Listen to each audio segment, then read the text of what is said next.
We are going to look at vector addition in this. So to start out, I am going to look at some basic definitions of things to make sure we're up to snuff with that. So here's a vector. It has a decided length, which we call the magnitude, and that would be from here to here. It has a couple of other parts. This bit back here where it begins is called the tail. This bit up here is called the head. Vectors generally go, well not generally, they do go from the tail to the head. And I've selected it, that's nice, okay. Which actually illustrates a point. Let's see if we can do that. You can move a vector, same vector. The magnitude is the same, the direction is the same, therefore it's the same vector. Move it here, move it there, move it wherever. It is the same vector no matter where we place it. Okay, so there's a vector. Let's call this vector vector A. If we have another vector, say this vector, and we'll do that. We'll call this vector vector B. It is a different vector. I have arranged them this way intentionally. Vector A and vector B are not the same, but it doesn't really matter. What we are interested in looking at is what do we get when we add, there we go, when we add vector A to vector B. So that's the question at hand. We want to say, well, what is vector A plus vector B? Well, the easiest way to do this, take vector A, draw it. Take vector B, draw it from the end of vector A. Undo. That was not the tool I wanted. Let's try this. Nope. How did I select? There we go. And nope, not what I wanted. Select. There we go. Okay, so vector B can be wherever. We can slide it around. What we want to do is place it so that the tail of B is on the head of A. This way. The drawing has to be the scale. The angles have to be correct. What we get then is if we draw a third vector from the tail of A to the head of B, that is vector A plus vector B. This is graphically. How does this thing work? Okay, so we have now added these two vectors together graphically. Alright, so now that we have that, how to graphically do it, let's go and look at how do we algebraically add vectors together. So I've again drawn vector A here. Okay, so the other way to say this is we're going to add this component-wise.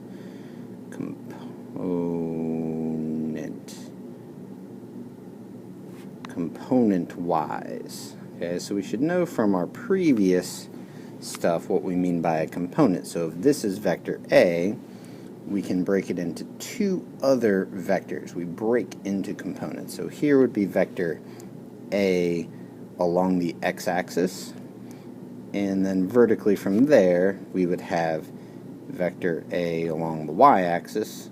These two, AX and AY, are the components of vector A. They're 90 degrees. That's great. You can use trig with that angle to find out the values of these. But that's not the point. The point that we really need to see right now is that these things exist. We can then go and say, okay, well, let's take another vector. Let's add vector B. We'll graphically do it the same way. We're going to use our graphic depiction to look at what happens algebraically. It's interesting that it gives me, okay, there's the color wheel. Great. Green. Green. Okay, so this is vector B. I can do components here too. So I break this thing into components. There's my horizontal component, or BX. Here's my vertical component, BY, and I can label those up. There's BX, there's BY. These are vectors as well. Okay, so for vector C, or whatever, my A plus B vector, we know from the previous one that it goes from here to there, from the beginning of the first vector to the head of the second vector. Well, how do we do that with components? So follow along with me with these simple instructions. I'm going to get a different color here, go with yellow, sure. Okay, so I'm going to follow one direction at a time. I'm going to think of a vector as directions, okay? How do I get from one place to another? Well, vector A, if I look at just the components, and I'm going to look in just the x component. That is not what I wanted. So following the component vectors, the x component of A tells us to go from this point. I needed to actually draw a vector, there we go, from here to here. The x component of B is up here. Let me see if I can actually just select that. Oop. Undo and selecting. Good. We can just select. If we slide that guy on down here, because we can pick up a vector and drop it wherever we want, we can slide that vector right down there.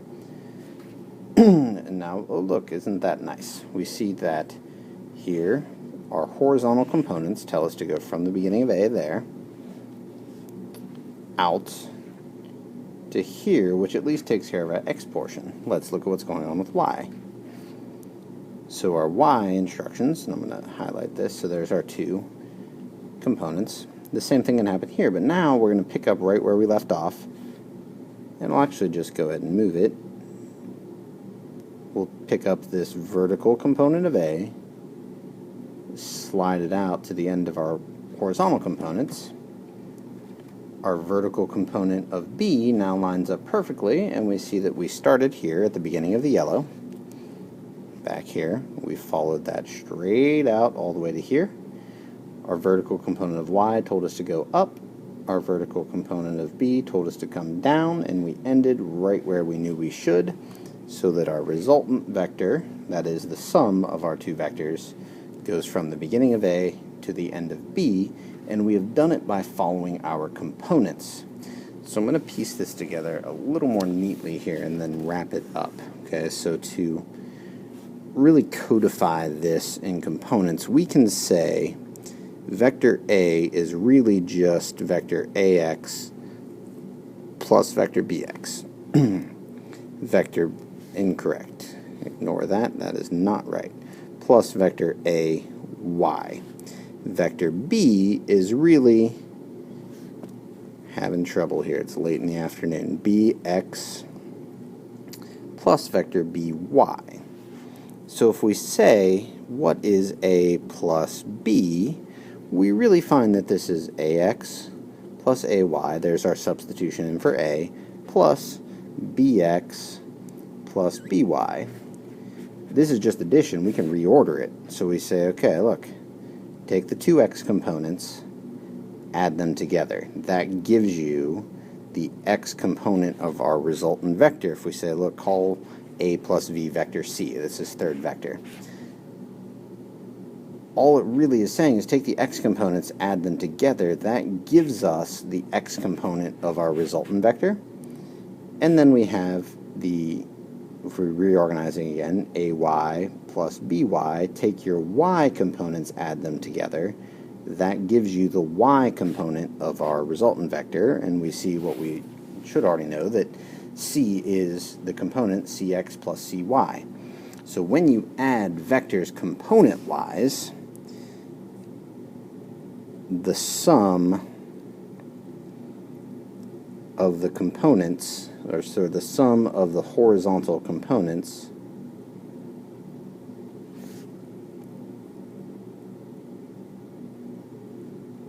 is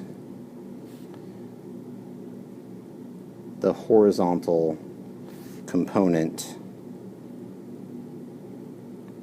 of the resultant vector